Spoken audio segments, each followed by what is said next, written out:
Eu fico tão enxerida quando eu vejo que eu pastorei um povo tão bonito. De verdade. Você talvez está aí sentado, você não está percebendo muito, mas olha para esse louvor, gente. Todo mundo arrumadinho, estilosinho, pontinho no ouvido. Porque o povo, quando ele é de Deus, uma pessoa quando ela tem o Senhor de fato, é de dentro para fora. Você já viu alguém que está triste? Você percebe pelo rosto, pelo jeito. Da mesma coisa quando alguém está cheio da presença. Tem algo que a gente carrega, tem uma beleza que não é nossa, que não é de carne e osso. Mas é aquela delícia da presença ser leve. Aquela delícia de estar carregado pelo amor do Senhor. É aquela delícia de chegar no ambiente, as coisas serem tranquilas. Porque quando nós estamos cheios dEle, Ele se manifestará. Ele se manifestará. Você não precisa forçar. É natural. Deus deseja te tocar. E quando a gente vive essas noites de preparação para uma virada profética, nós estamos dizendo ao Senhor que nós queremos ouvir, que nós queremos entender o que vai no coração dEle. A palavra diz que bater e abre-se-vos-á, buscais, se você buscar você achará e achareis, quando me buscares de todo o vosso coração. Quando eu quero ouvir o que Deus tem para dizer e não o que eu quero que Ele diga, Ele pode falar. Porque às vezes a gente quer que Deus diga o que a gente quer, você já notou? Aí Deus não pode dizer nada, porque de Deus faz assim. Você já experimentou dizer Senhor, ao teu modo, à tua maneira? Você já foi surpreendido pela maneira de Deus? Porque você pode chegar até determinado ponto, mas quando Deus faz e quando Deus vai por você, é melhor do que você imaginava. Porque Ele te desenhou. Ele sonhou com a tua história. Ele já sonhou o teu ano inteirinho. Você está aí pensando como que vai ser 2024. Ele já nas mãos dele já tem 2024, 2025, 2026. Ele já desenhou o teu destino. E Ele quer manifestar aquilo que Ele sonhou para a tua vida. Amém? A Bíblia nos ensina que quando há falta da manifestação profética, quando há falta de revelação, eu e você, a gente perece. Isso é, a gente enfraquece. A gente falha. A gente para no meio do caminho. Mas onde tem revelação, onde tem realidade dos céus, onde tem a palavra de Deus, você encontra o destino. Você encontra o caminho. E se a palavra diz isso, eu quero isso. E você? Se a palavra me ensina essa realidade, eu quero provar dela. Provar e vede que o Senhor é bom. Porque Ele é bom em todo tempo. Ele é bom. Amém? Gente, eu tenho bastante coisa para compartilhar com vocês hoje. Que o Senhor venha trazendo no meu coração a respeito desse novo ano. Quando nós trazemos algo aqui, o nosso desejo é preparar você para aquilo que Deus já garantiu que Ele tem sobre nós. Sobre a casa, sobre a igreja de modo geral. Porque você sabe que a igreja não é uma placa, né? A igreja não é a Farol. A igreja não é fulano de tal. A igreja não é a igreja tal. A igreja é o povo de Deus. Por isso que não dá para você amar o reino, amar o Senhor e amar essa casa se em primeiro lugar você não ama quem Ele é e o todo. Eu amo. Eu amo minhas irmãs de saia e de coque. Da mesma maneira que eu amo os meus irmãos profundos conhecedores da palavra, mas que não bate palma no culto. Eu amo aqueles que têm uma revelação clara. Eu amo a galera do reteté. Eu amo. Sabe por quê? Porque eu também sou parte deles, eles são parte minha. A Bíblia fala que o sacerdote ela tinha 12 pedras no peito, representando as 12 tribos. Se eu quero me movimentar da maneira de Deus, eu preciso ter no meu peito uma marca que ama cada parte da minha família, onde quer que ela esteja espalhada. Quando eu chego para ministrar nos lugares fora, onde quer que seja, em qualquer cidade, em qualquer nação, em qualquer lugar, eu sempre digo, que bom que hoje eu conheci mais um pedacinho da minha família. E lá o nome não é Farol. E por que é minha família? Porque eu sou parte do que é dele, para que ele possa ser parte de mim. Amém? E isso é muito importante para a gente entender o que a gente vai falar hoje. Porque orando, a primeira coisa que o Senhor trouxe ao meu coração a respeito desse ano é que esse é um ano apostólico. Esse é um ano dos 5 ministérios se estruturarem e andarem juntos. Essa é uma realidade que eu e você vamos precisar ser esticados. Você já foi esticado? Já foi?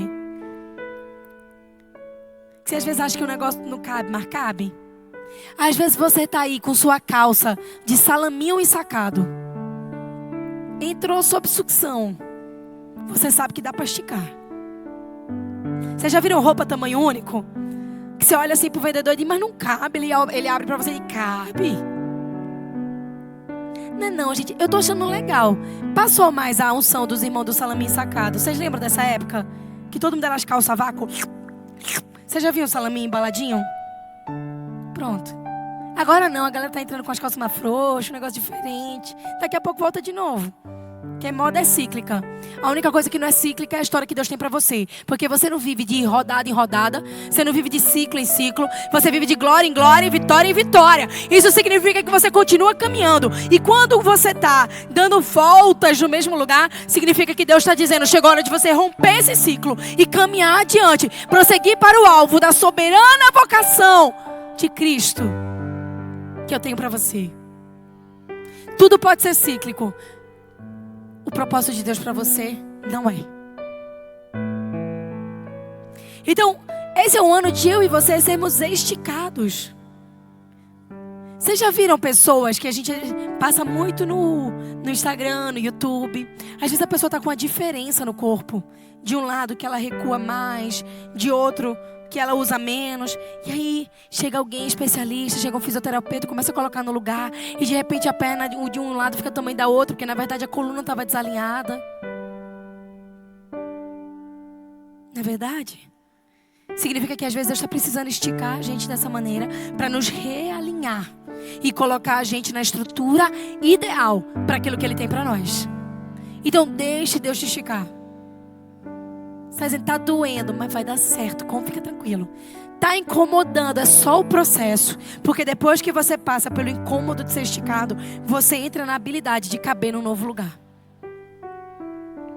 Quando eu era pequeno, eu tinha um bonequinho que esticava. Se você é da minha época, você vai lembrar. Era um homenzinho, sem camisa, musculoso. Ele tinha um cinto e uma calça jeans azul. E esse boneco se esticava. Uma pessoa puxava de um lado, outra do outro. E aquele boneco ia crescer na mãozinha, ele tinha um gel dentro. Um belo dia, meu boneco estourou. Saiu gel para tudo que é lado.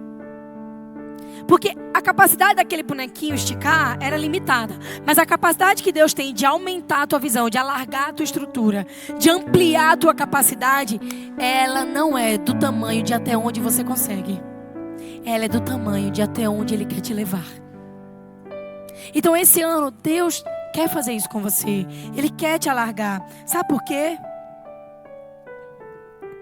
Porque você se movimentar de uma maneira apostólica não é um nome, apóstolo fulano de tal. Talvez você tenha até medo desse nome.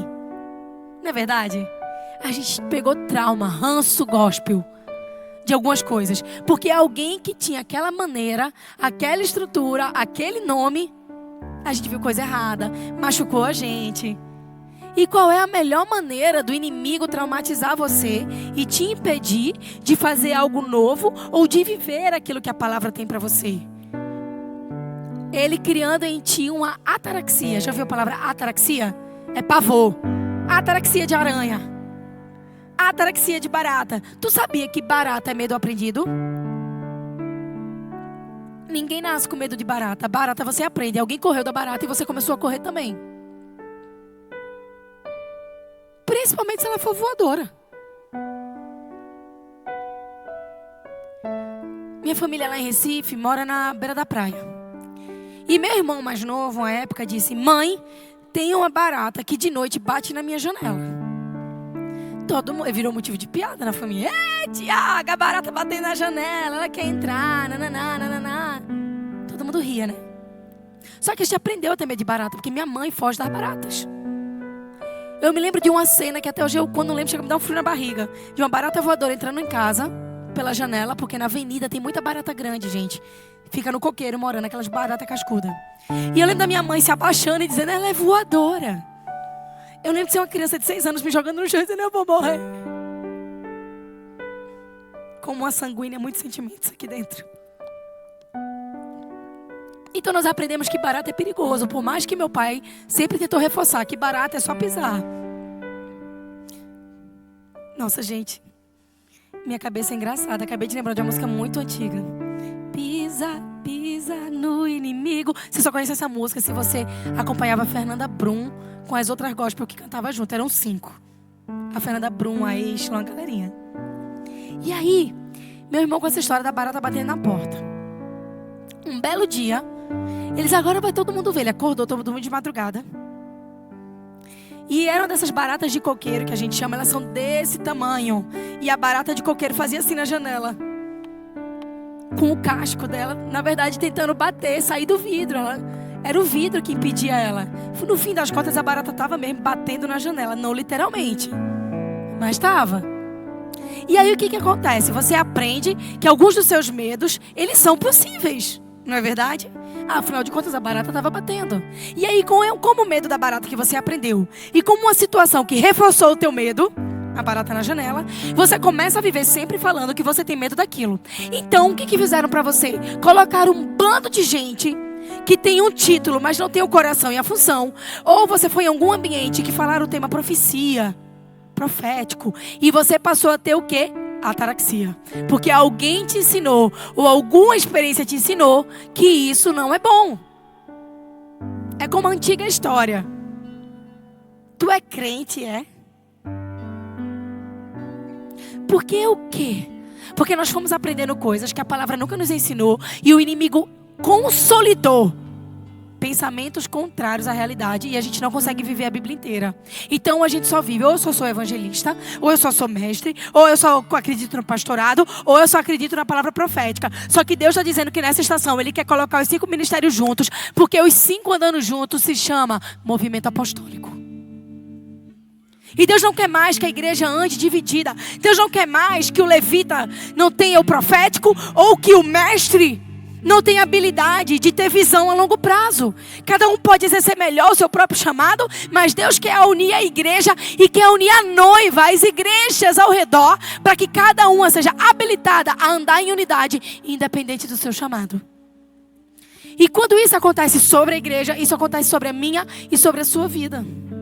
Isso acontece nos nossos relacionamentos. Isso acontece no nosso ambiente de trabalho. Isso acontece na maneira como nós enxergamos o mundo. Sabe por quê? Mover-se, viver. O apostólico é saber ir e vir nos lugares que Deus te vocacionou.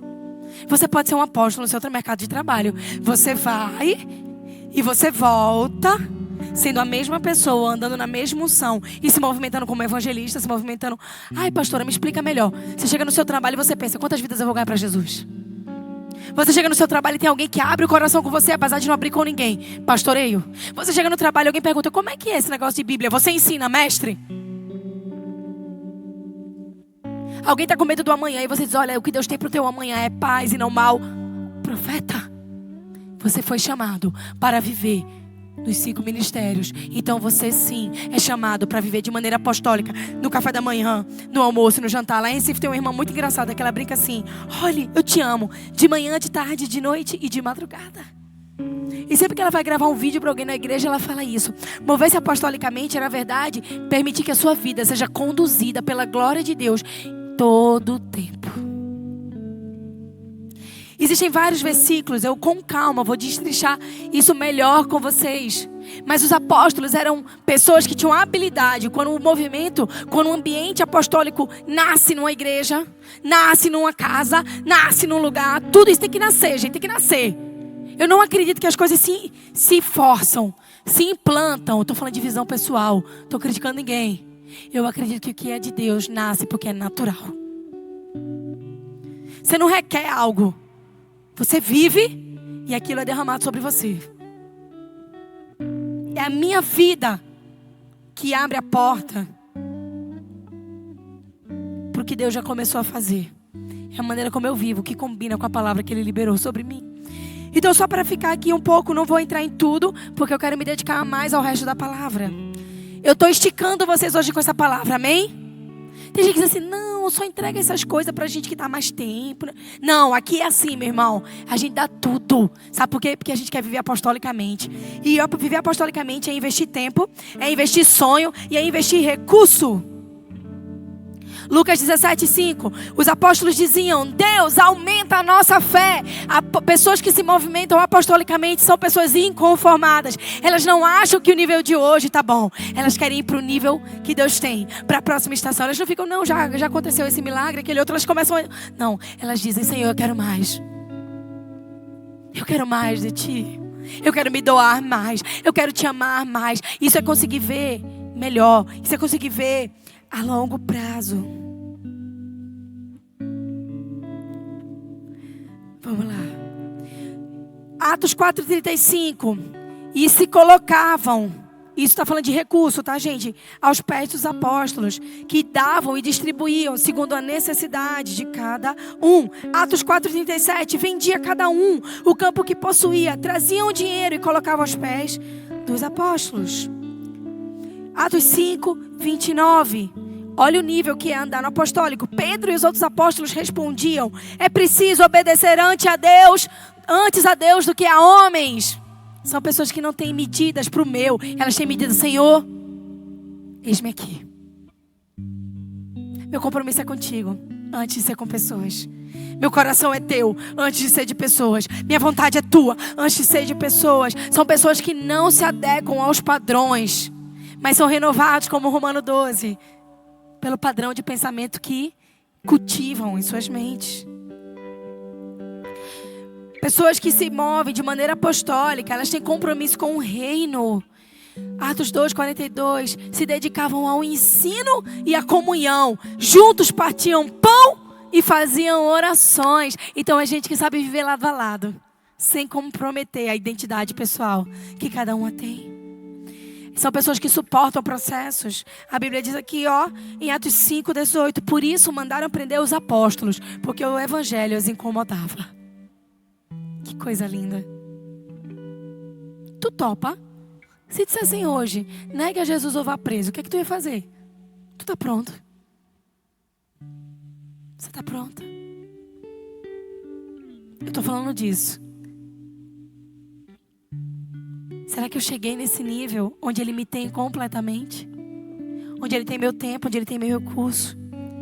Apostolado é sentar na mesa e ser comissionado por Jesus intimamente. É não achar que minha intimidade com Deus, ela só nasce de um ambiente, ela nasce da intimidade. A Bíblia diz...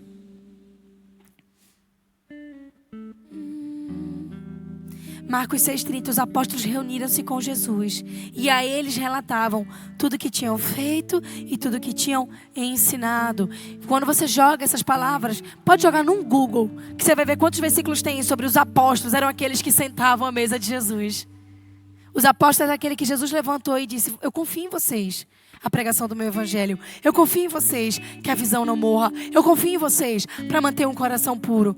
Mas voltem e sentem na mesa. A gente precisa sentar regularmente na mesa com a nossa família, por exemplo. Nada substitui a comunhão íntima. Você tem sentado à mesa com seus filhos? Você tem falado dos feitos do Senhor? Você tem olhado no olho da sua esposa, do seu marido, talvez num café? Porque sentar à mesa é parar tudo à volta e dizer: isso aqui importa. Na Bíblia, mesa é lugar de íntima comunhão. Existem 2 lugares que a Bíblia anuncia como locais de maior intimidade: o leito do casal e a mesa. Você sentar à mesa com alguém é dar intimidade, como um homem e uma mulher se dão dentro de um quarto. É por isso que a Bíblia diz: quando sentar na mesa com um governante, põe uma faca à garganta. É por isso que ele diz: põe uma mesa para mim na presença dos meus adversários. O que ele está dizendo? Eu estou te honrando num lugar de intimidade onde você já foi exposto. A Bíblia fala que Jesus sentava à mesa. Gente, ele podia ter servido a ceia em pé, em qualquer lugar, em qualquer caminho, numa sinagoga. Onde que ele serviu a ceia? Na mesa. A mesa é importante, porque é um lugar onde eu me vulnerabilizo. E ele tem uma expressão que eu gosto muito. Sabe com quem você deve caminhar lado a lado? Com quem põe o coração na mesa contigo. Tem mesas que a gente tem que se levantar. Tem mesas que, como Jesus, a gente precisa derrubar. Mas tem mesas que a gente precisa começar a cultivar. Tem mesas que destroem tua identidade. Tem mesas que destroem tua intimidade, teu casamento, teus relacionamentos. Tem mesa que destrói o teu chamado. Vira essa mesa. Tem mesa que o nome de Deus é chacota. Tem mesa onde não há presença. Tem mesa onde se fala da vida dos outros. Tem mesa... Levante-se. Tem mesa que você precisa começar a colocar. E começar a dizer ao Senhor: a tua mesa cura. A tua mesa cura. Aqui tem vinho e pão. Tem um lugar pra mim. Sabe como esse louvor começa? Do tanto que eu trabalhei, tanto que eu me afadiguei, pensando conquistar o que eu já tinha por garantido, que era a tua mesa. Para de tentar conquistar algo, um título, quando Deus quer te dar em primeiro lugar a mesa. E Ele quer colocar o coração em você e deixar que você coloque o coração nele. Dica para os solteiros.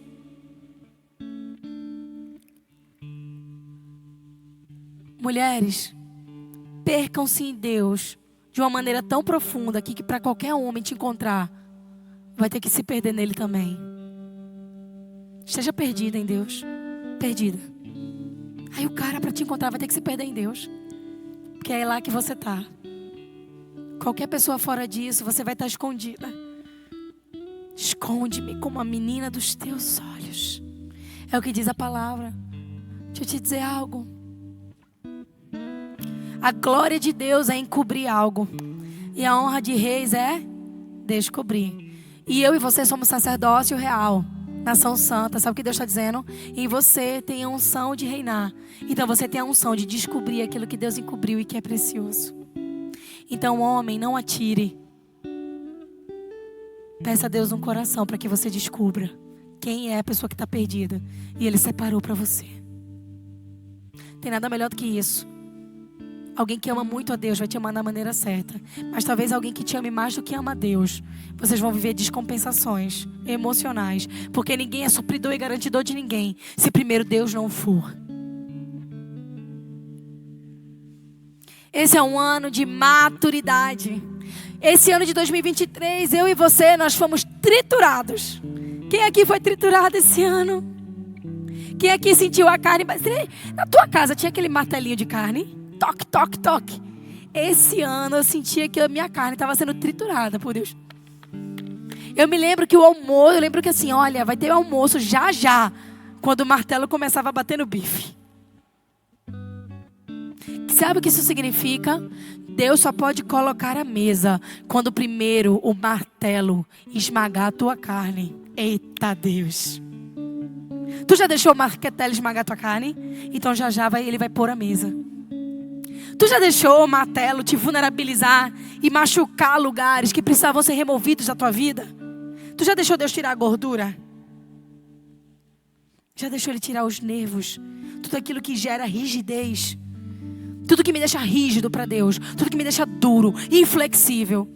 Deus quer tirar, sabe por quê? Porque só dá para identificar o joio. Vocês estão me acompanhando, gente? Eu tô uma metralhadora hoje. E eu sei que eu tô. Eu sei que eu quero compartilhar. E eu tô sentindo o Espírito aqui, ó. E quanto mais eu falo, mais coisa Ele traz, amém? Então fica comigo até o fim. Nós vamos conseguir. Vai dar tudo certo. Confia na mamãe. É o que eu digo para os meus filhos. Nem sempre eu sei tudo o que eu devo fazer.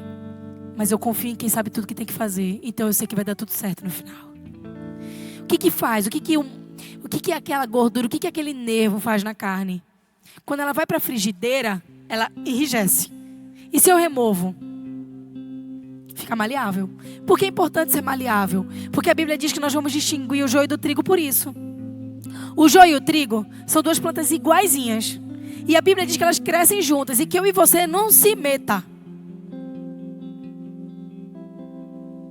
Não se meta.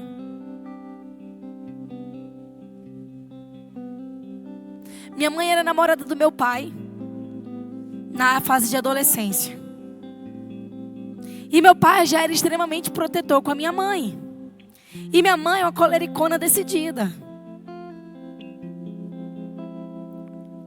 E um dia, meu pai perguntou a ela, eles nem eram namorados ainda: Ô Cristiane, o que você está fazendo saindo com aquela turma? Ciúminho, né? Oh. E a minha mãe falou assim para ele: olha, Cláudio Catel, não se meta na minha vida.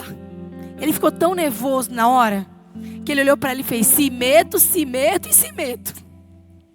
E até hoje a gente tira onda da cara dele. Na hora do desespero para dizer a ela que ia tomar conta da vida dela, saiu tudo troncho.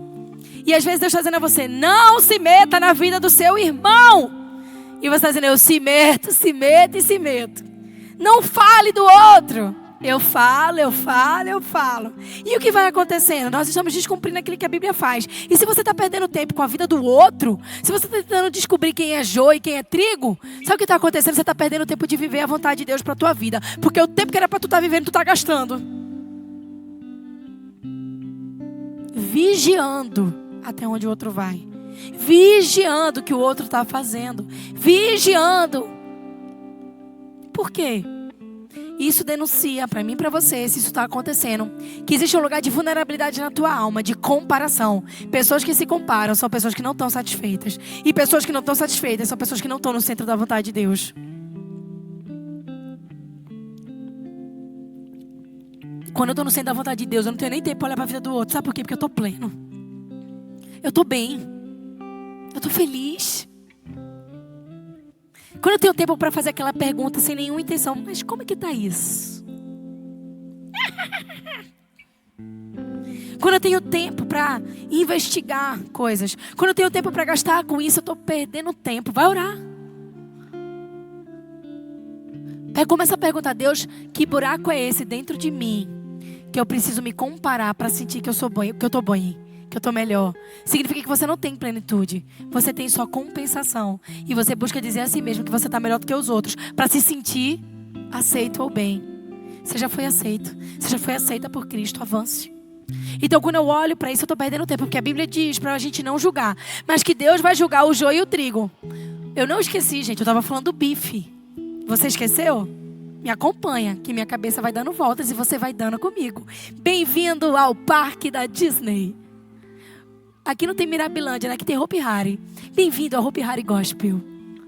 Onde você começa caindo da montanha russa. De repente você deu um looping, mas no final você sai realizado que venceu.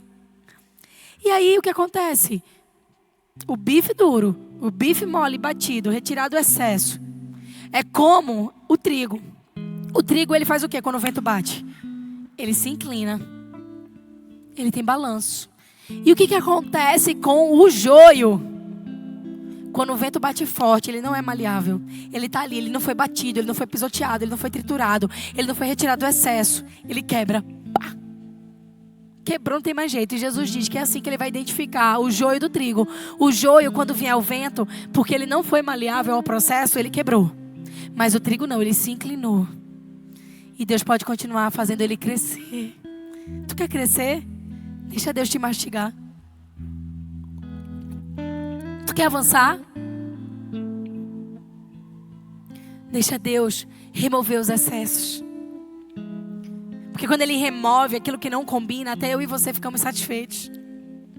Quando Deus remove a tua fofoca, a tua ira, a tua indignação, quando Deus remove o teu ciúme, quando Ele remove a tua inveja, quando Ele remove a tua inflexibilidade, quando Ele remove o teu medo, quando Ele remove a tua angústia, quando Ele remove, você também vive melhor. E você aí consegue se inclinar no vento e você pode o quê? Continuar crescendo.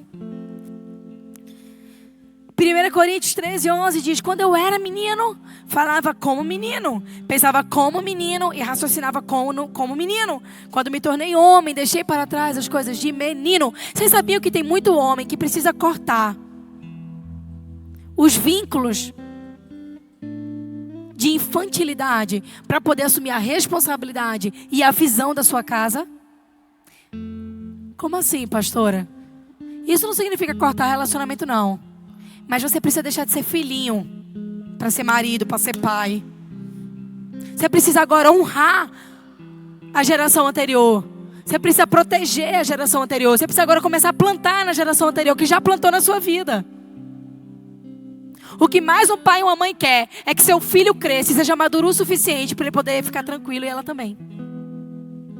Então quando você volta para o lugar de imaturidade, você acha que está fazendo o máximo. Eu estou dando satisfação da minha vida. Eu estou entregando meu problema para os meus pais resolverem. Não, você está gerando para eles uma demanda que eles já venceram. E você está se infantilizando a ponto de não conseguir assumir a sua postura de homem, de marido, de pai, de profissional. Porque quem é menino fala como menino. Mas você precisa ser homem para conseguir assumir um lugar de visão, de autoridade e receber de Deus a revelação para a tua casa. Quando a mulher está infantilizada, ela não consegue assumir o processo. Ela pode até ter parido naturalmente, mas no coração dela, ela ainda continua sendo frágil e indefesa, porque ela ainda é a menininha. Então ela não consegue passar pelos processos da vida, porque ela se sente o quê? Vítima. E ela precisa que alguém proteja ela. Deixa eu te dizer, você cresceu, tá tudo bem. O que acontecia lá atrás não acontece mais. Mas agora você precisa honrar a geração anterior, mas avançar para construir algo para a geração que vem depois de você. Então o ano de maturidade é também um ano que eu começo a receber de Deus coisas melhores e maiores, mas também mais responsabilidade. Para uma criança, você põe R$20 na mão e você ainda tem que vigiar se ela não vai comprar Big Big. Aí você não pode dar ela a chave de um carro, pode? Não. Mas você às vezes quer a chave do carro, mas você ainda está espiritualmente querendo os R$20 do Big Big. E Deus está dizendo a você, eu estou te amadurecendo. Assim como o fogo refina o ouro, vem, Senhor, minha alma refina, até que um dia eu possa ver a luz em meu rosto brilha. Porque para você ver,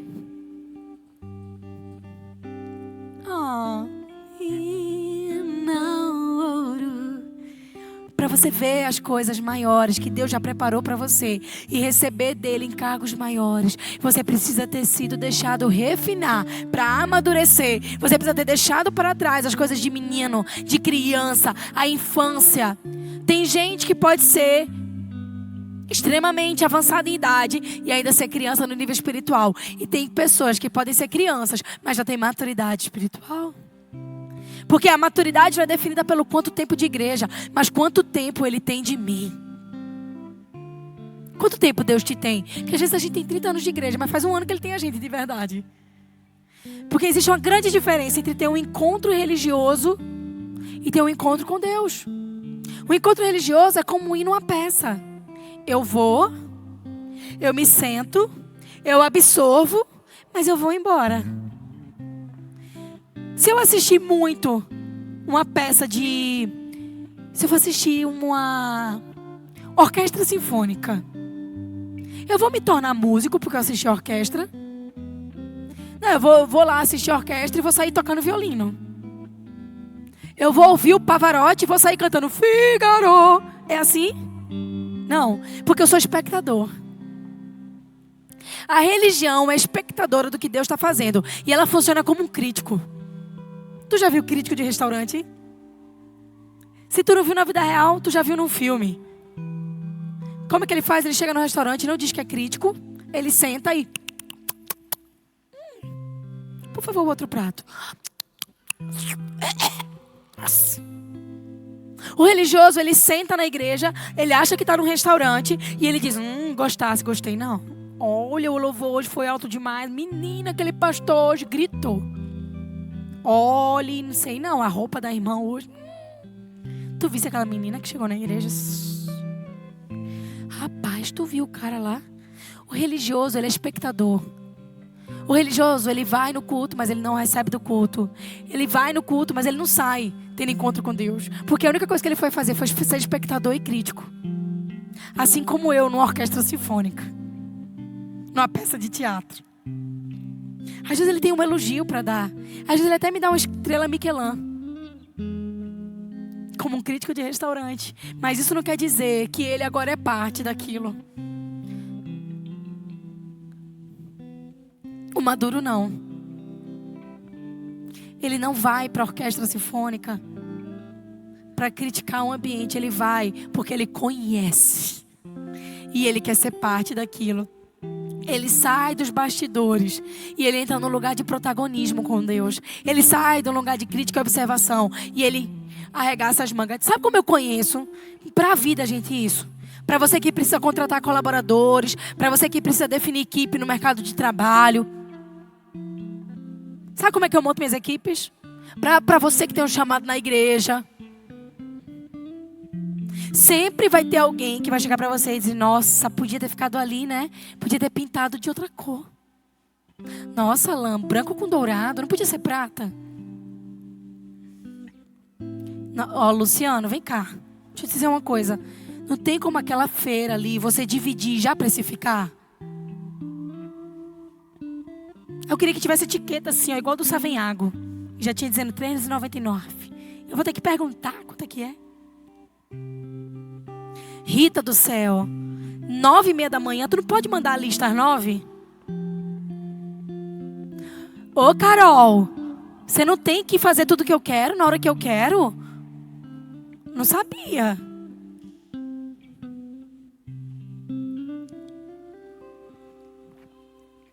Mas quando eu quero montar um time, eu faço como Jesus fez.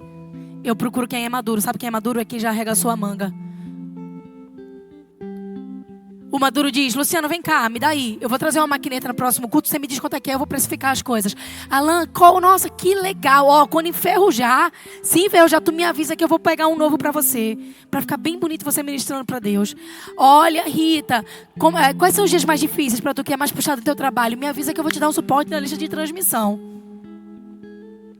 Porque quem tem tempo para fazer e encontrar a solução, não tem tempo para gerar complexo daquilo que não está fazendo e que quer criticar. O religioso, ele olha para o ambiente e diz: podia ser melhor. O crente diz: eu vou fazer isso melhor.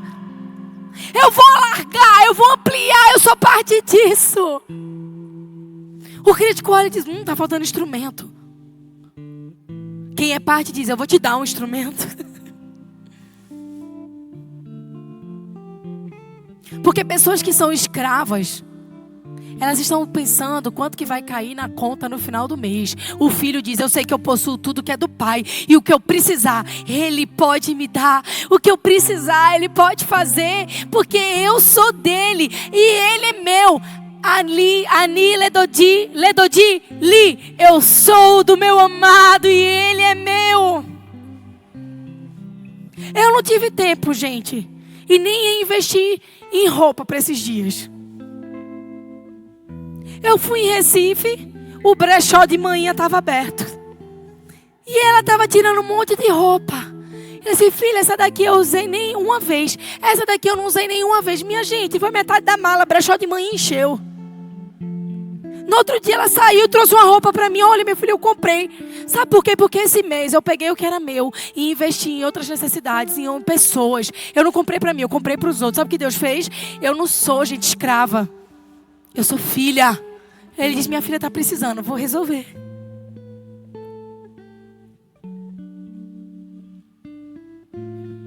É assim. Porque ser maduro é ser parte. Ser infantil é recuar e tentar se proteger. Então, o ano do amadurecimento. Diz Hebreus 5:12: embora essa altura já devessem ser mestres, precisam de alguém que ensine os princípios elementares da palavra de Deus. Sabe o que isso quer dizer? Que a próxima estação da Farol diz respeito a eu e você não precisar mais ser ensinado do básico. Tira a toalha do chão. Deu descarga, lavou a mão. Já leu a Bíblia hoje? Básico, elementar. Você está na estação que você foi chamado para liderar. A gente já te alimentou. Você já floresceu. Você já cresceu. Deus trouxe outros que já chegaram correndo no meio do caminho com a gente. Amém? Tem alguns... É o seguinte. Você planta a semente. Deus rega. E faz crescer. Sabe o que isso quer dizer, gente? Você pode plantar a semente em qualquer parte da terra. Deus faz você colher onde você estiver, na hora que você estiver. Tem gente aqui que eu estou colhendo, que foi Deus que plantou e deu crescimento, mas chegou já fazendo parte. Sabe por quê? Porque a gente discerne pelo Espírito. A gente não discerne pela técnica. Vamos lá, vamos fazer agora uma mesa e vamos ver todas as habilidades que você tem. Cara, altar não é plataforma. Altar é lugar de revelação e encontro. E só quem faz isso é gente madura. Você está pronto para quem Deus vai trazer esse ano que vai chegar para Farol? Você tá? Você tá? Você tá? Se você não se sente ainda, diga por fé pelo menos. Você tá? Seja maduro, se comprometa. Porque Deus quer trazer vidas. E para trazer vidas, cada um de nós tem que abraçar, amar, se responsabilizar e cuidar. Eu vou ter que levar para casa, ter que dar bolo. Você também. Você vai ter que abraçar aqui na igreja. Sabe por quê? Porque nós estamos clamando, venham os filhos de Deus. Eu estou precisando de jeito no ministério infantil, viu?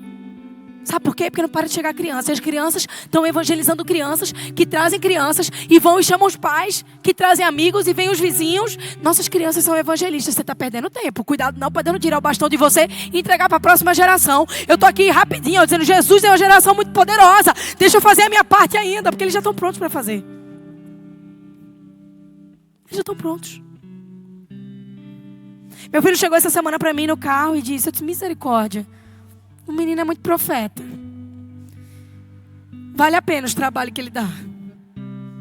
Ele virou para mim e fez, olha mãe, seguinte, eu estava pensando aqui. Eu estou tentando entender uma coisa da Bíblia. E da vida. Está tudo assim. Eu diga, Davi. Já cansado, eu já tinha respondido 1002 perguntas naquele dia. Por que, mãe? Pessoas ricas têm tanta dificuldade de querer Deus.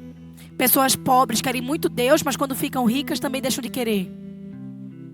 Eu disse que o problema não é a riqueza, Davi, o problema é o coração. O problema, filho, não é quanto eu tenho, mas é o quanto o que eu tenho me possui. E eu comecei a explicar para ele o que é coração, o que é decisão. Eu disse, filho, a Bíblia, Jesus disse, é mais fácil um camelo entrar no buraco da agulha do que um rico ir para o céu. Você sabe o que é o buraco da agulha? Lá em Israel tem um muro.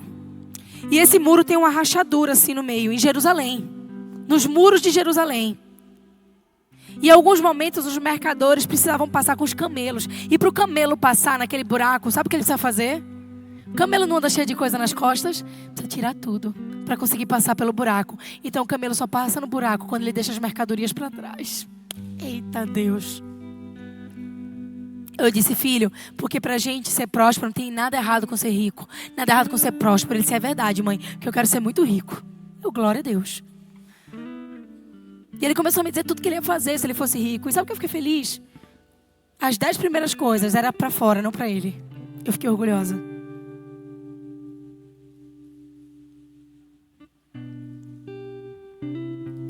Mas o mais importante não foi isso. Foi que naquela noite, num carro, levando meu filho para ir no cinema com os amiguinhos em Recife, Deus me deu um acesso para falar com meu filho sobre coração. Naquele dia, Deus me deixou dizer a ele que não tem problema nenhum de eu e você sermos prósperos, sabia? Sabia que a igreja ficou com muito medo da riqueza, porque muita gente se corrompeu por conta disso. O problema é que a gente fica com tanto medo da riqueza que a gente não trabalha o coração para poder ser rico e não perder aquilo que Deus tem para nós. Como é que Deus pode nos abençoar se nós não amadurecermos? E se nós temos problemas com as coisas elementares? Eu não sei se eu dizimo o meu 13º ou não. Elementar, meu caro jovem. Eu não sei se eu devo ir ou não devo naquela boate. Elementar, meu caro jovem. Eu não sei, sabe, se eu devo ou não devo falar da vida daquela. Elementar, meu caro jovem. Eu não sei, sabe, se eu devo ou não devo assistir essa novela. Elementar. Eu não sei, sabe, se eu devo ou não devo ir pro culto hoje. Eu não sei, sabe, se eu devo desistir ou não do chamado. Sério que você não sabe? Ou você finge pra você mesmo que você não sabe pra parecer ser bom? Minha gente, parecer bom não resolve. A gente tem que ser bom de verdade. Só parecer não resolve nada. Eu não sei, sabe, se eu devo ou não devo dizer a verdade. Será que tem um problema? Eu não sei se eu devo ou não devo dar o toco não, aqui não fala toco. Eu não sei se devo dar a propina pro policial me liberar. Elementar, meu caro jovem. Embora devessem ser mestres, precisam que alguém os ensine os princípios elementares da palavra de Deus. Estão precisando de leite e não de alimento sólido. Eu não sei se eu devo ou não devo ver esse vídeo, eu sou casado.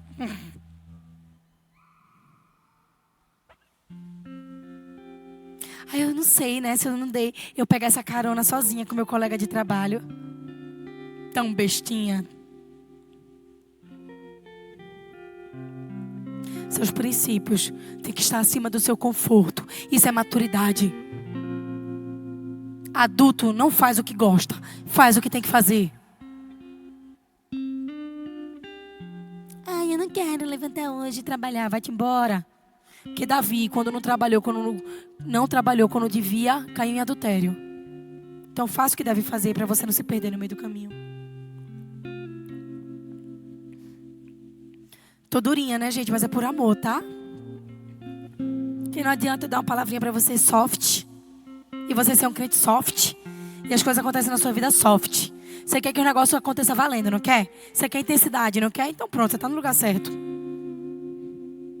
Sinta ele informar que não é um lugar para você ficar acomodado. Isso é um lugar para você mudar de vida, para avançar. Porque eu não saí abrindo mão das coisas. Eu não saí amando primeiro o reino de Deus e a sua justiça e crendo que tudo ia ser me acrescentado. Eu não saí e deixei para trás família, parentes. Como a palavra diz que o mais seria acrescentado ainda aqui nessa terra. Para olhar para você e brincar de pregar o evangelho. Eu vim aqui para me entregar inteiramente e para dizer a verdade. Porque senão a gente pode ser uma igreja lotada de gente vazia. Eu quero ser uma igreja lotada de gente cheia pela presença dele, que tem vida de verdade, casamento que é bom de verdade, criação de filho boa de verdade. Estou dizendo gente perfeita não. Perfeito ninguém é. A gente também não é perfeito lá em casa não. Mas a gente é de verdade. A gente vive milagre de verdade. A gente experimenta Jesus de verdade.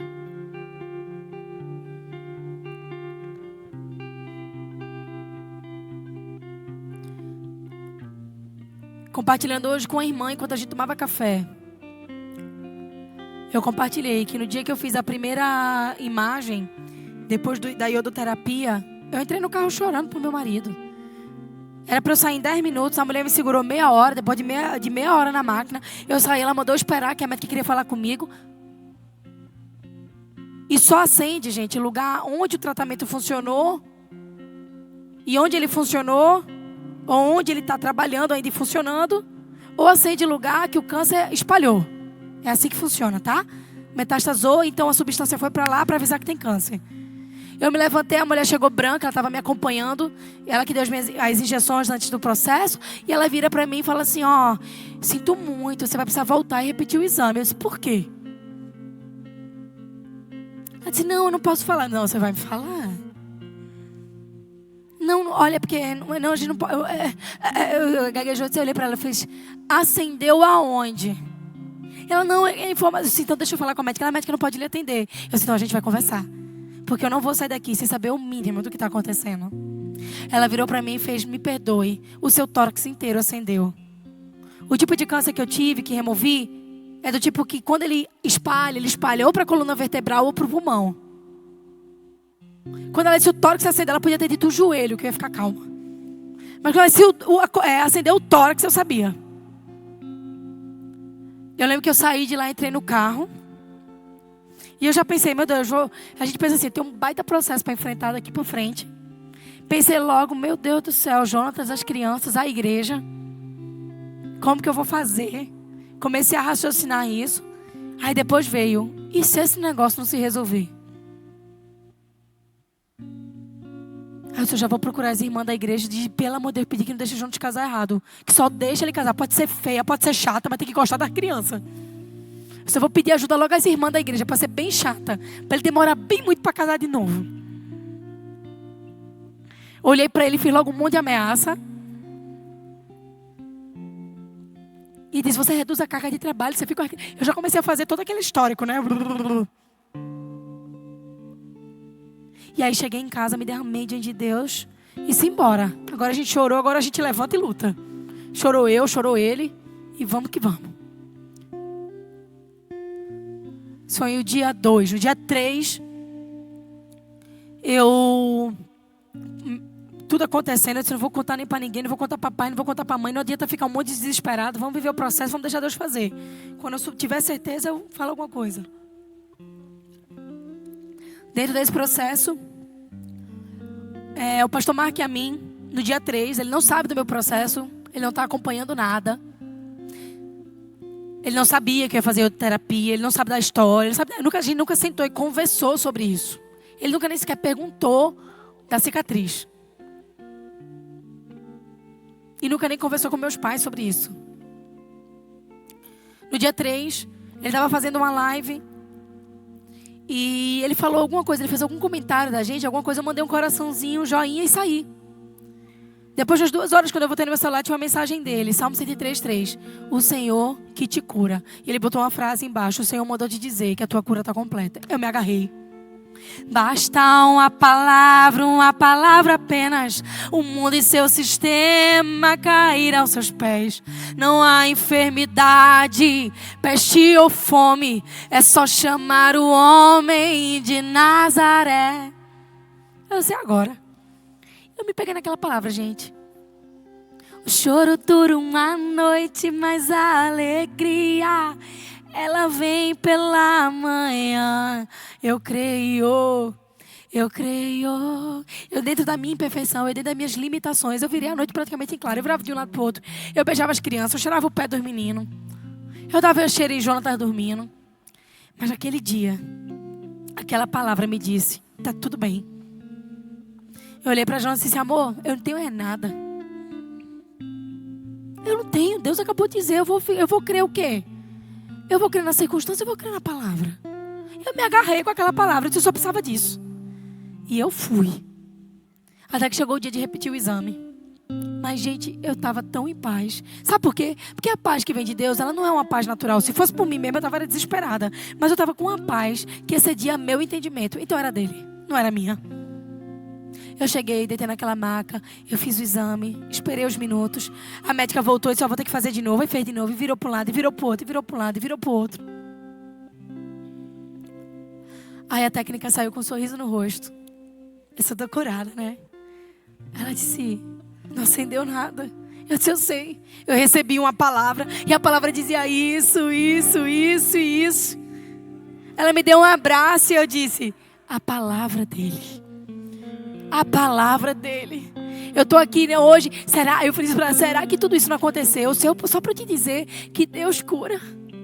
Deixa eu te dizer uma coisa. Eu recebi uma palavra. O meu tórax tinha acendido, mas em uma semana ele apagou. O que é impossível para os homens é possível para Deus. Eu estou saindo daqui, levei no médico. O médico disse, está tudo certo. Não tem lugar nenhum. Funcionou.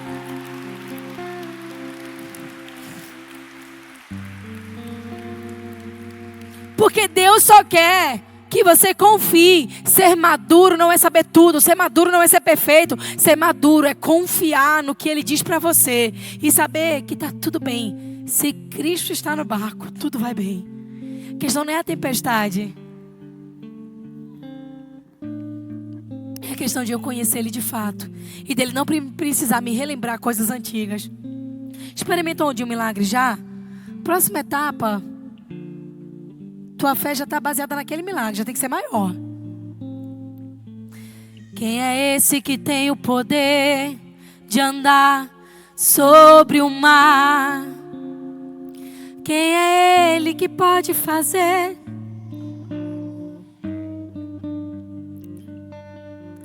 no momento em que a tempestade vier me afogar?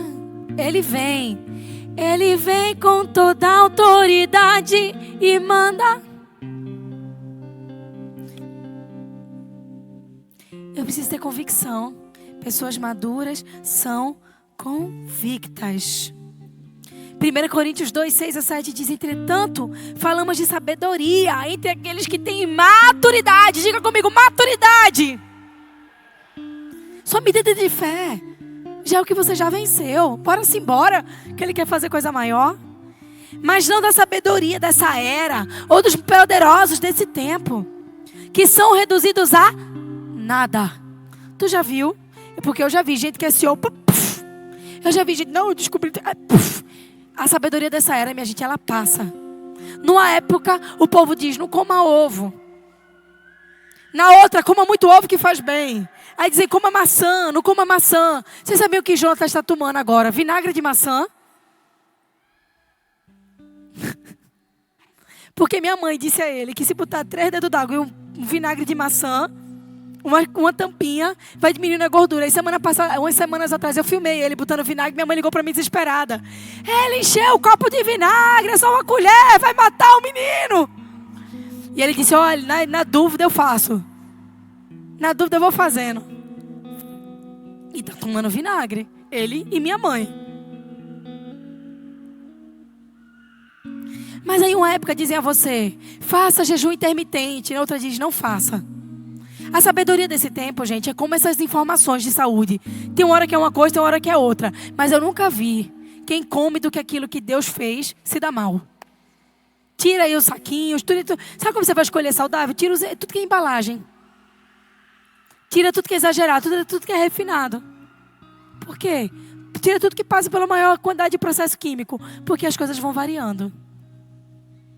Mas as coisas de Deus, elas são constantes. Pessoas maduras são pessoas que têm discernimento. Por quê? Porque elas têm sabedoria. Pessoas maduras, elas sabem distinguir entre o certo e o errado. Elas não perdem mais tempo com as coisas pequenas. Pessoas maduras são constantes. E esse versículo termina dizendo ao contrário. Falamos da sabedoria de Deus, do mistério que estava oculto. Aquele que Deus nos preordenou antes do princípio das eras para, repita comigo, nossa glória.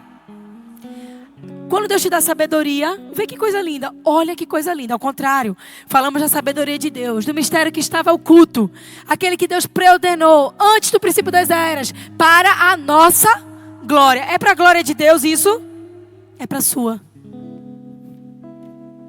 Quando Deus está te ensinando a ser maduro, não é porque é bom para Ele, é bom para você. Quando você está aprendendo maturidade, não é porque Deus vai ser glorificado na sua maturidade. É porque Ele vai glorificar você, por você estar apto para receber mais coisas dEle. Então quando você amadurece, Deus está dizendo, é para a sua glória.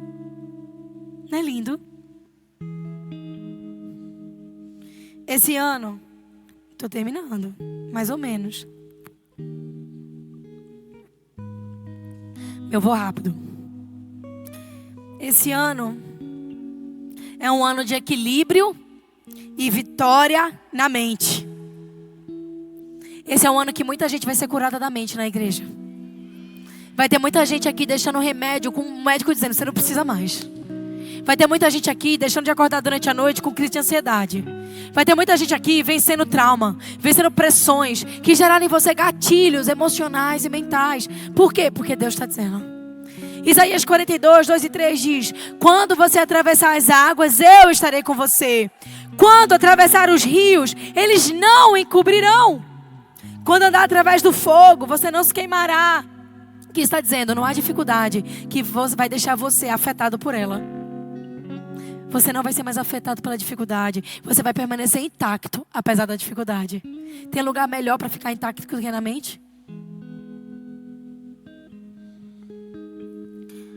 Você não se queimará, as chamas não te deixarão em brasas. Porque eu sou o Senhor, eu sou o teu Deus, eu sou o Santo de Israel, o Salvador. Do Egito como resgate por você, Etiópia e Sebá em troca de ti. Menino, que coisa linda. A Bíblia fala Egito como teu resgate. Gente, quero te lembrar. Sempre há uma escolha. E na Bíblia normalmente ou o Egito ou Israel vão perecer ou vencer. O Egito é sempre inimigo de Israel na Bíblia. A não ser quando teve José que assumiu no Egito o trono para garantir ao povo egípcio que eles iam sobreviver na fome. Então na hora da necessidade o Egito corre para quem? Para Israel. Na hora do desespero o inimigo corre para onde? Na hora da angústia, alguém que às vezes nem gosta de tu, corre para onde? Porque a aprovação de Deus é algo que não tem como produzir sozinho. Porque a unção não está para vender no mercado. Oi lá, tudo bem? Bom dia. Eu vim buscar 1 quilo de unção. Oi, tudo bem? Eu vim aprovar Eu vim hoje aqui buscar 500 gramas de aprovação de Deus. Então, normalmente, quem te persegue vai te procurar quando aquilo que eles precisam não acontece, porque não está disponível no mundo natural. Na hora do processo, da dor, da angústia, na hora de precisar avançar, na hora de precisar quebrar cadeias antigas, só vai ter isso, aqueles que, em primeiro lugar, são aprovados por Deus. Só tem acesso a receber da mão de Deus quem, em primeiro lugar, pôs nas mãos de Deus a própria vida. Você consegue entender isso ou está difícil hoje? Eu tô pegando pesado, não tô? Mas isso é pra gente realmente assimilar e amadurecer. Eu tô saindo da utopia e tô trazendo para vocês a realidade. Acontece ou não acontece? Porque a Bíblia diz que Deus, até os nossos inimigos, Ele torna em amigos. E como é que Ele faz isso? É quando você serve alguém que te persegue na necessidade dele. A Bíblia fala que nós devemos amontoar brasas vivas na cabeça das pessoas que às vezes são até contra a gente.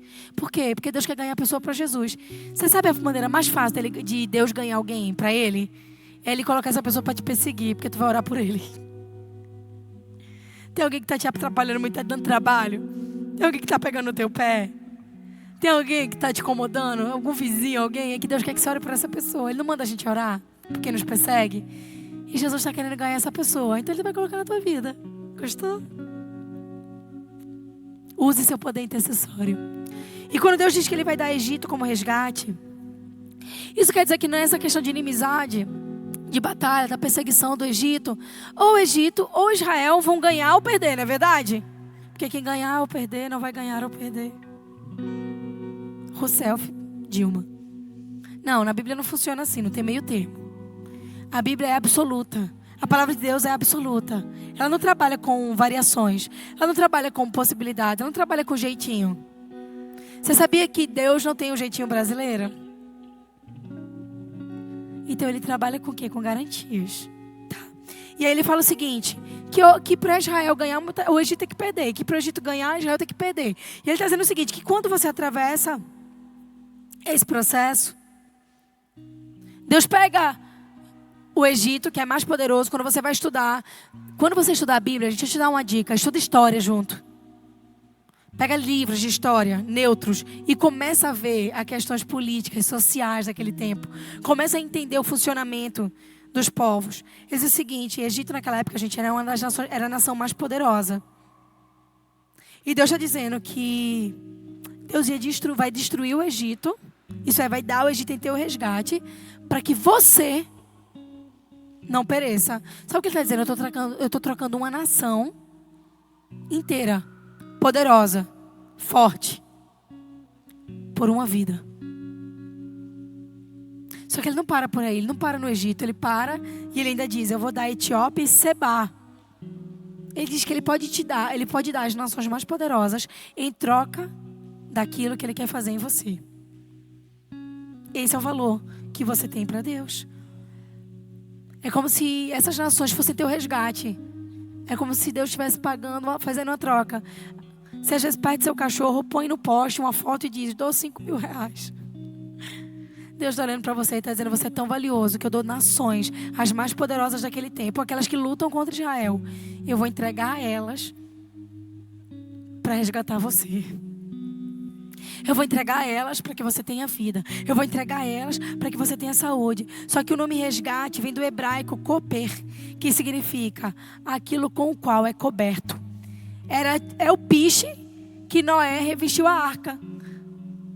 Noé revestiu a arca inteira de piche para a água não entrar. Sabe o que Deus está fazendo? Ele diz que está te blindando, que Ele está te trocando, no sentido de Ele está te resgatando, Ele está te koper. Ele está te cobrindo completamente. Em troca de nações poderosas. Você vale mais para Ele do que isso. Deus está libertando você, mesmo que isso custe tudo. Ele está salvando você.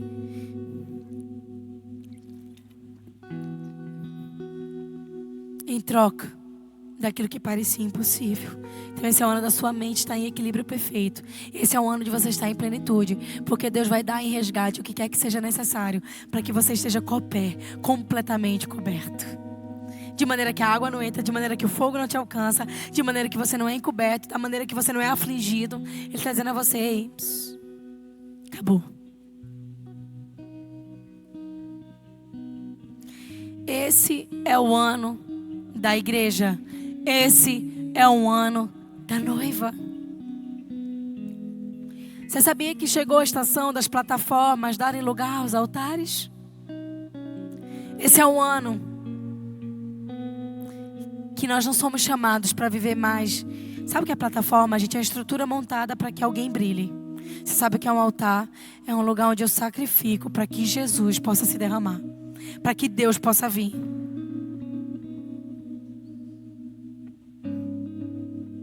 É o lugar onde a gente pede os nossos nomes. Você sabia que não importa muito o quanto a gente vai deixar feito em nosso nome?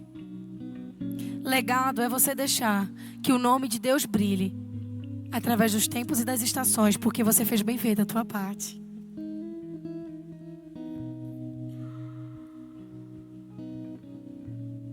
É quando Ele recebe a glória que lhe é devida. Então quando a gente fala do ano da noiva, a Bíblia descreve a igreja como a noiva.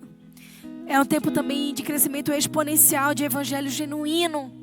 Mas é um tempo de ruptura de estruturas humanas que usam o nome de Deus. Tem muitos lugares que usam o nome de Deus porque é confortável.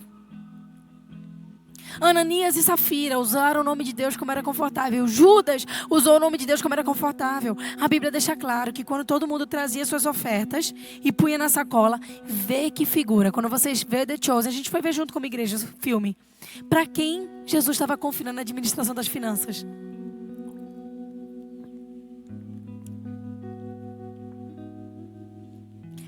O que o Itu faria? Tira as finanças, né? Pô, o cara tem um desvio moral que põe a mão na sacolinha. Eu ia dar a finança para essa pessoa. Tu ia dar. Tu sabe que alguém é cleptomaníaco. Tu deixa ele na tua casa com o cofre aberto. A pessoa tem mania de roubar. Tu ia fazer o quê? Tu ia trancar o cofre, não ia?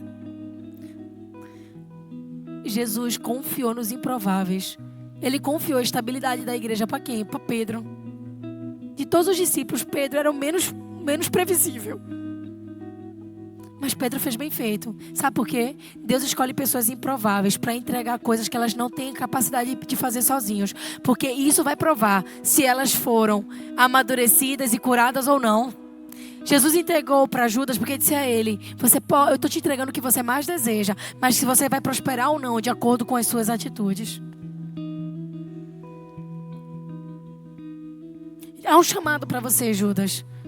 Há uma porta de vida e outra de morte. É você que escolhe qual delas.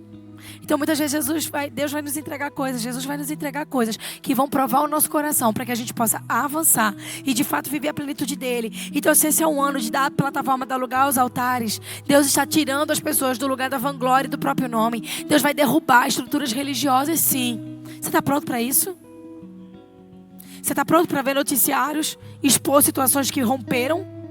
Você está pronto para ver? Porque por muito tempo foi-se usado o nome de Deus para construir impérios pessoais. Mas é o tempo do meu império pessoal dar lugar para que Deus seja honrado. Esse é o tempo de eu dar o meu tudo. Porque Ananias e Safira, eles chegaram ao altar querendo usurpar. Mas nenhuma carne humana tem estrutura para suportar a glória de Deus. É por isso que só vai se manter quem estiver construindo altar e não plataforma. Você sabia que eu estou trazendo uma palavra para você de liderança, né? Mas eu acredito que eu tenho uma igreja de líderes aqui. A religiosidade sempre vai se desesperar pelo avanço profético. Quando Jesus chegou, o que aconteceu? Os fariseus, ao invés de se voltar, os fariseus conheciam toda a palavra. Mas os fariseus, ao invés de reconhecer Jesus, o que eles fizeram? Barrabás. Jesus ou Barrabás? Quem é que eles quiseram soltar? Barrabás. Eles preferiram soltar um criminoso do que reconhecer a unção de Jesus. A religiosidade se desespera quando o mover genuíno de Deus acontece. Você está sentindo dificuldade no que Deus está fazendo na sua vida? Tenha paz. Deus está quebrando as estruturas religiosas, porque esse é um ano da igreja. Mas é o ano da igreja pura, é o ano da igreja justa. Então esse é o ano do evangelho se espalhar. Porque muitas pessoas fugiram dos locais, fugiram das igrejas, fugiram dos ambientes de convivência, porque foram machucados pela religião, mas não foram machucados por Jesus. Então Jesus está levantando gente que é coerente com quem Ele é, para que essas pessoas possam voltar. Ainda há lugar na casa do Pai. Oh, que deixa as 99 só pra me encontrar. Não posso nem mesma. Oh, impressionante de ousado amor de Deus. Eu sei que eu estou trazendo muita informação, mas essa canção é a respeito disso que eu falei. E eu quero que vocês conheçam profundamente a base, para que vocês possam viver genuinamente a essência. Vocês entenderam? Eu preciso conhecer profundamente a base, a razão, a estrutura. Eu preciso conhecer o porquê, para que eu possa viver como? Para que eu possa viver coerente. Só tem essência quem tem base. Só tem o genuíno quem conhece verdade. É por isso que eu vou investir tudo, para que vocês vivam tudo. Romanos 1, 16 a 17. Esse é o versículo sobre a igreja de Cristo nesse ano. Não me envergonhe do evangelho, porque é poder de Deus para a salvação de todo aquele que nele crê. Primeiro judeu, isso é, ele primeiro vai vir para curar religioso. Amém? Tira de mim, Senhor, qualquer resquício de religiosidade em nome de Jesus, amém? Eu estou orando genuinamente, ore também, tira, Senhor, porque você primeiro vem para mim. A palavra diz que ele vem, até que chegou uma hora que por haver muita rigidez o negócio quebra de uma vez. Eu não quero ser joio, Senhor. Lembra do início do bife? Eu quero ser um bife batido no martelo. Para que quando o vento vier eu não seja joio e rompa e quebre. Eu quero ser trigo, Jesus. Porque o evangelho é revelada a justiça de Deus. Uma justiça que no princípio ao fim é pela fé. Ninguém consegue se garantir porque cumpre bem a lei. Você só consegue se garantir porque você crê bem. Você só se garante porque você primeiro confia nele. Você cumpre o princípio da lei, mas você vive fé. Revelação, eu sei, meu amor. E como está escrito, o justo viverá por fé. João 3, 27 a 30, mais um versículo a respeito disso que confirma. A isso João respondeu: uma pessoa só pode receber o que lhe é dado dos céus. E vocês são testemunhas do que digo. Eu não sou o Cristo, mas sou aquele que foi enviado antes dele. A noiva pertence ao noivo. A igreja não é minha, a igreja não é sua, a igreja não é dos poderosões gospels, a igreja é de Jesus. A igreja não é de quem tem mais estrutura, a igreja não é de quem tem mais dinheiro, a igreja não é de quem fala melhor, a igreja é de Jesus. E a igreja é de Jesus num pastor analfabeto na beira da rua que tem um versículo, mas prega ele, vive ele, é genuíno. A igreja é do erudito, do sábio, que prega bem pregado, mas ainda assim seu coração é, na intimidade, é mais profundo do que a sua plataforma. A igreja é da criança, a igreja é do idoso, a igreja é dos que voltam a sonhar, mas a igreja é dele. A igreja não é de ninguém. A minha igreja, não, Senhor, a tua igreja. A tua igreja. Na minha igreja é assim: quem és tu? Não estupre a noiva, porque um homem que dorme com uma mulher que não é dele adulterou. A noiva é de Jesus. Pastora, está comparando isso? Porque a Bíblia diz que assim como o noivo, na intimidade com a sua noiva, assim Jesus é com a igreja, ele a pertence, ele não a divide. Nós estamos aqui, eu e você, para ser parte do que é dele. O meu chamado, o chamado dele. A gente tem vivido um povo que tem pregado muito a centralidade do homem. Sabe por quê? Porque é confortável pregar a centralidade do homem. Bomba. Pregar o que o outro quer ouvir, ó.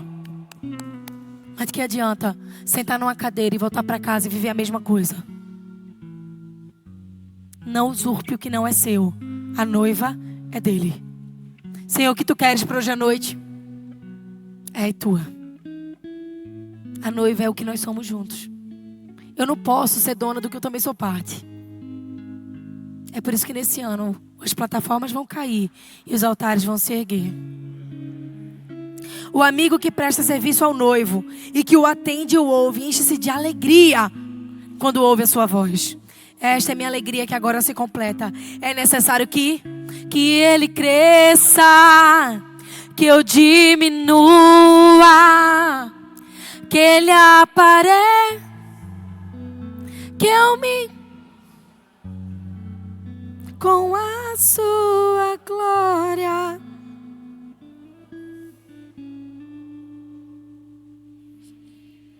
Você sabe por que amigo do noivo a Bíblia se refere? Naquela época, um homem e o seu pai chegava diante do pai da noiva e dizia: olhe, eu quero me casar com ela. Aí ele saía e dizia: eu volto em tanto tempo. Ele corria, voltava para a própria casa e começava a construir uma casa. Era assim. Era assim. O povo antigo Israel. Quando essa casa estava pronta, ele tinha que se preparar para o casamento. Ele dizia ao seu amigo, o amigo do noivo: vai na casa da minha noiva e avisa que está pronto, que eu terminei a casa. Então os amigos do noivo saíam cantando pelas ruas. Chegavam na frente da casa da noiva e cantavam que o noivo estava se ataviando. Sabe o que é ataviar? Preparar com vestes de celebração.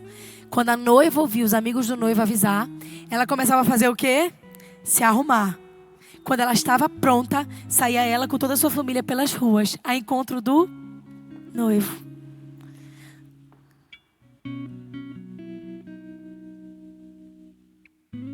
E ali acontecia o casamento. Mas tu já imaginou, seu amigo do noivo, no meio do caminho, pegava aquela noiva e levava para ele? Eu e você, nós somos amigos do noivo. Nós estamos avisando: ei, ele vem, está preparado, você pode se arrumar. Ele terminou, está te chamando. Ei, noiva, chegou o dia do casamento. Prepare-se. Prepare-se. Sou tua noiva, eu e você, apaixonada.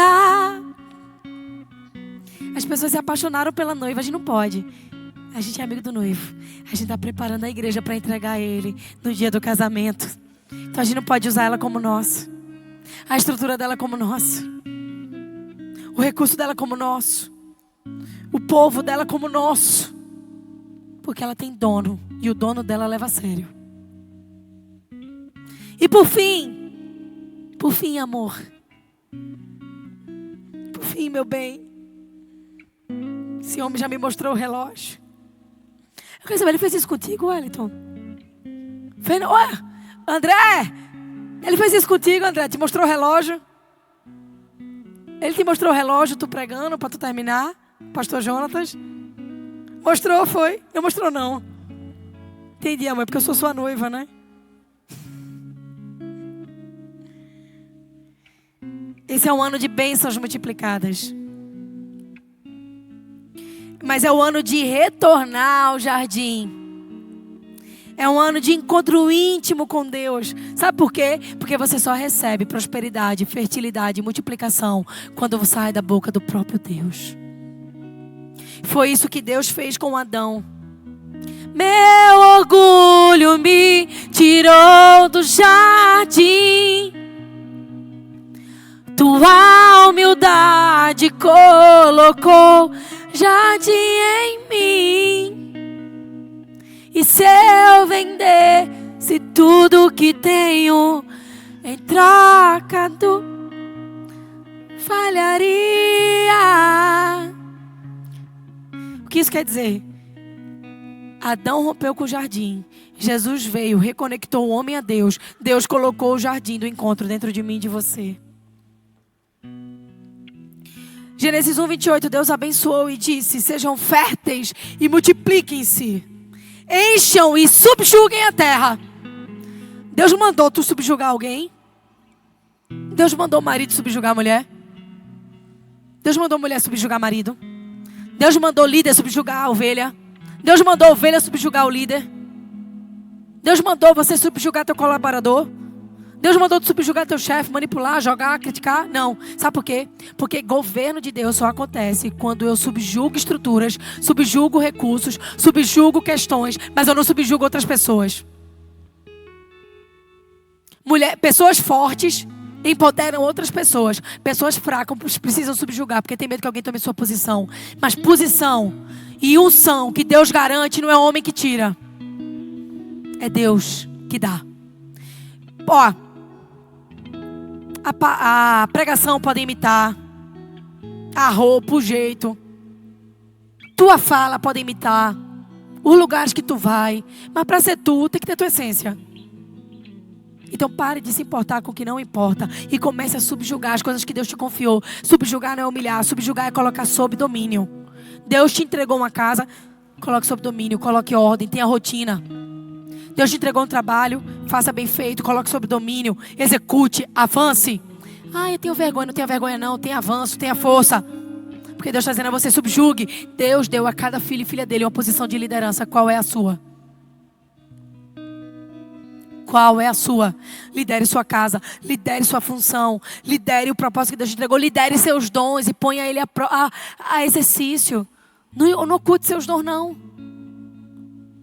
Subjugue aquilo que Deus te confiou. Dominem sobre os peixes, sobre as aves e sobre os animais que se movem sobre a terra. Deus deu governo. E a maior prova de que um homem e uma mulher se reconectou a Deus é que ele passa a governar a própria vida e aquilo que Deus lhe confiou. Gênesis 17:2. Estabelecerei a minha aliança entre mim e você e multiplicarei muitíssimo a sua descendência. E para terminar, você já ouviu falar de reserva triunfante?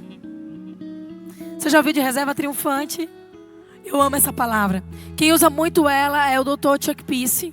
Ele é um profeta americano, homem de Deus, um senhor já. Rick Joyner também usa esse título. Rick Joyner é outro homem que tem visão de Deus. Ele é líder de uma igreja nos Estados Unidos. Eles falam da reserva triunfante.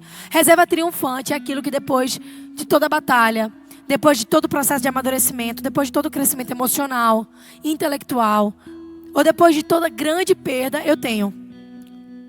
Reserva triunfante é uma parte maravilhosa que ficou reservada e é me entregue quando eu triunfo.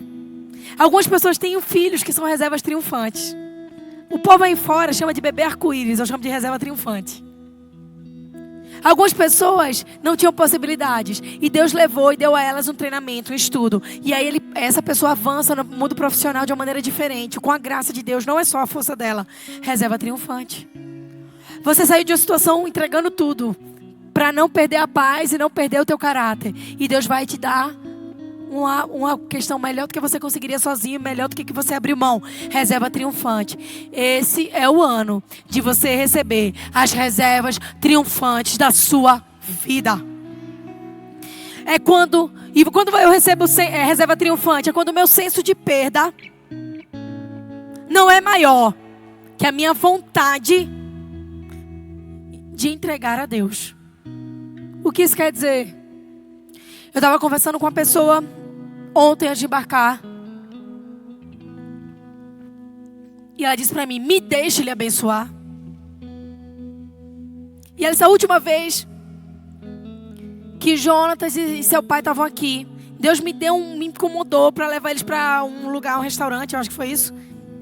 E eu estava com um negócio preso há tanto tempo. E aquilo ali foi liberado. Só que assim, gente, eu quis levar só para ter tempo junto, cuidar. E Deus liberou para mim um negócio que estava há 5 anos preso, que era um valor tão grande.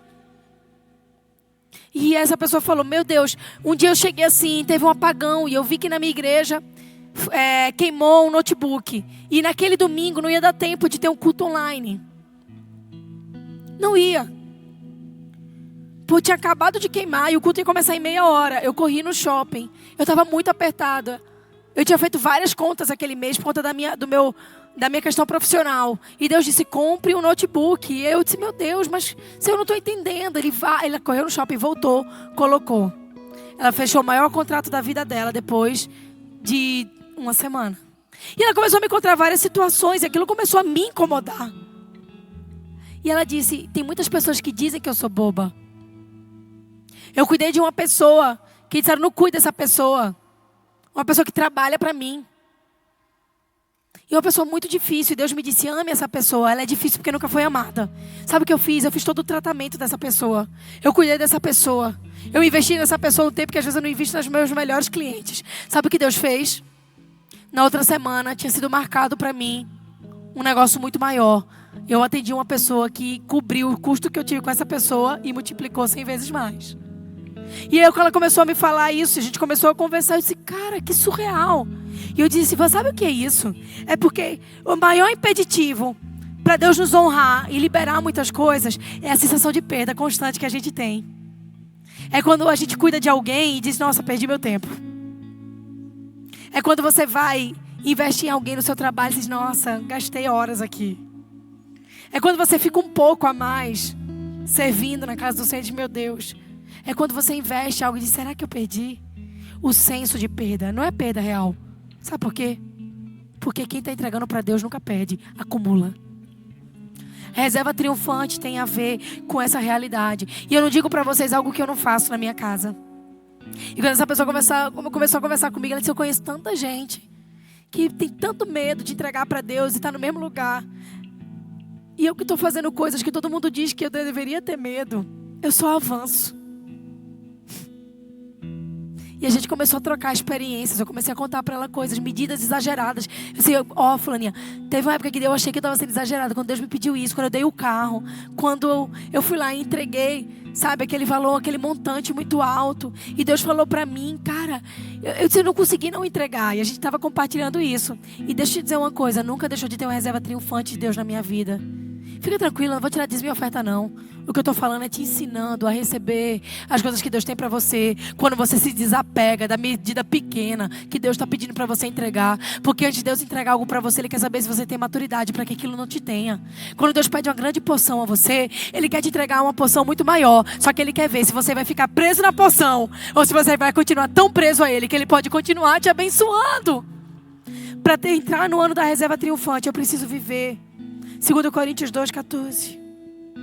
Graças, porém, a Deus, que em Cristo sempre nos conduz em triunfo.